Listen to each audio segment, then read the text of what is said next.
Okay, hello YouTube. Today I'm going to do a little bit of analysis on the Jerome Gambit. People ask me to play it, in some fun games or something, but honestly I can't bring myself to do it. I would rather play like H4 or H5 on the first move than play something like a Jerome Gambit.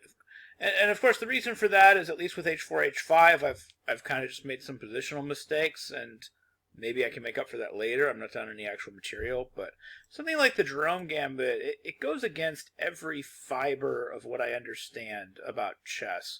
Because I'm not only making tactical errors where I'm basically dropping a whole piece for compensation that there is no compensation, it's also positionally very disgusting. So I just kind of want to discuss this opening, and I just want to kind of talk about how people could think that this is okay, what type of compensation people are looking at, and maybe just the fundamentally different way that strong players look at positions versus lower rated players. Because I don't even understand the appeal. I don't even understand why it would be fun. Like some gambits, like take the Halloween Gambit for example. Like I understand the Halloween Gambit. I understand why something like knight takes e5 might be fun. Like, you can see like the evaluation doesn't go down crazy when they take the knight. And there's a reason it doesn't go down insanely low. Like it's a little bit bad for white according to the computer. But the reason it doesn't go down insanely low is because we have some very clear compensation. We're going to have a very big center. For example, when the computer tries to keep the material with like knight g6, e5, knight g8, I mean, we're building up a huge center here. This is a big deal. Actually, they're going to have to give a little bit of this material back. Actually, after bishop c4, the computer needs to give a little bit of it back. It needs to play d5 just to try to hold things together, because white's position is getting very powerful in the middle. And that's actually the main line, is just to play d5 immediately and give some material back. But like something like the Halloween Gambit, I sort of understand. I'm giving up a piece and I'm getting positional compensation. I'm getting central control. But like the Jerome Gambit, and if you don't know what this is, the Jerome Gambit is this bishop c4, bishop c5, and then we gambit beginning with bishop takes f7. So this I don't understand at all. I mean, we're gambiting a piece for a couple of pawns. In theory, I mean, they can actually try to hold like the whole two pieces or whatever. But realistically, we're gambiting a piece for a couple of pawns. Like after king f7, knight takes f7, knight takes c5, queen h5 check. And we're assuming that we're getting like this piece back, or his king will have to move it in the middle. And now if his king moves into the middle, even though like that is like considered the best move, you can see here according to the engine likes it. It says, let's hold everything. And if you're an engine, that's great. I mean, if you're a human being, I think the most natural move is just to move your king backwards, just like king f8. Even g6 is pretty natural. Even knight g6 is like somewhat natural. But what's amazing is no matter which one you pick, you're better. Like, even if you try to hold everything, you're better. So, like, there is no bad direction to go here. So that's number one, is if I'm playing something tricky that's gambity, I want there to be at least some way for my opponent to go bad. Here it seems like he can pick anything he wants, and he's doing okay. I obviously personally wouldn't try king e6 if I were playing the black pieces, but what about just, like, king f8? So, I guess what white's claiming that he has for this, after something like king f8, queen takes e5, and let's just say something simple like queen e7, is white's claiming, well, your king is weak. But how? I only have one piece out. There's no way to take advantage of that king. And I mean, we're going to develop fairly quickly, like knight f6, g6, king g7, rook e8. There's no way you're going to prevent that king from getting to safety in the next couple moves. You don't even have a light squared bishop. So, like, I could just play knight f6 and then just king f7 and then bring the rook to e8 or whatever. The rest of my pieces develop pretty naturally, too, like d6, bishop e6, etc.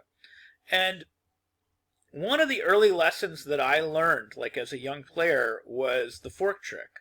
And what does the fork trick have to do with the Jerome Gambit? I know that's what you're thinking. But there's this line in the fork trick where after, say, we play something like knight f3, knight c3, knight f6, and then bishop c4 falls into the fork trick, starting with knight takes e4. So there's this possibility in the fork trick where we can play bishop takes f7. And as a young player, we're always taught not to do this. And of course, the reason we're taught not to play bishop takes f7 is because it's not worth losing the center to misplace black's king, because we can never get to it. So for example, if we play bishop takes f7, here king takes f7, knight takes e4, we're going to have d5. and black takes the whole center away from us, and we're never ever going to be able to get at this black king. So having the king on the f7 square isn't remotely a weakness. There's no way. Like even if like knight n e to g5, we can just play king g8, the king hides, and all these knights are going to have to move again, because the knights are actually misplaced. They can all get, pushed away by pawns. They're going to get pushed towards the edges. Just not having the center is a much bigger liability than making the king not be able to castle or whatever. Like, in order for the king not being able to castle being a big deal, we have to have control of the middle, or we have to be threatening to open the position, or at the very least we have to be threatening to get our pieces out to a position where they can attack that king. And if none of those things are true, just misplacing the king for the sake of misplacing the king is a very bad idea. Another example of a very bad idea would be something like in the Italian game, like say bishop c4, bishop c5. I've seen a lot of people do this, like d3, knight f6, knight g5. And then their idea is, hey, if they castle, I'm going to take on f7, and look what I did. I made his king come out. Takes, takes, takes. And of course you can see here, it's the same thing. We have this super low computer assessment. Why? Well, we've given up 2 pieces for the rook. Nothing left in our position can get to the black king. We don't have a light squared bishop to attack the black king. The black king isn't even really unsafe on f7, but if it is, it can take one move and move back to g8. Meanwhile, black has 3 pieces out in the game, and we have none. So it's just a fundamental way that we have to count tempos in chess, we have to count central control in chess, and we have to talk about just this fundamental understanding of the opening, which brings us back to something like the Jerome Gambit. What are we getting out of this? Like, bishop takes f7, king takes f7, knight takes e5, knight takes e5, queen h5, let's just say king f8, queen takes, queen e7. What's the plan? Everything's coming out for black. How does white even play this in a way that makes any sense at all, moving forward from here? I mean, this is not just refuted, it's refuted without having to think about it very deeply.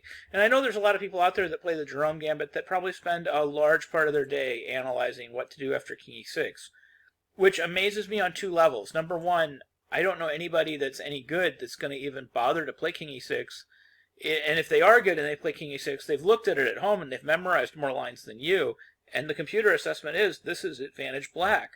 So at the end of the day, if they've memorized all their theory, you're going to be worse.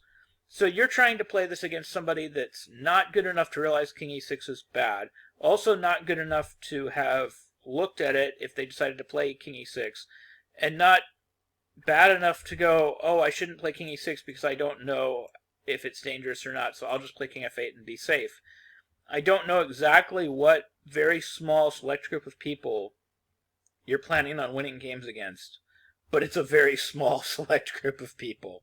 So I don't know what we're going for. I mean, even here, like, I can't give lines because, obviously, white's a little bit worse. I mean, there's a lot of stuff. But, I mean, at least in this position, like, I would understand it if king e6 was forced. Like at least this position is a little bit more playable. At least I have a center that I can play with. At least I have threats against the black king.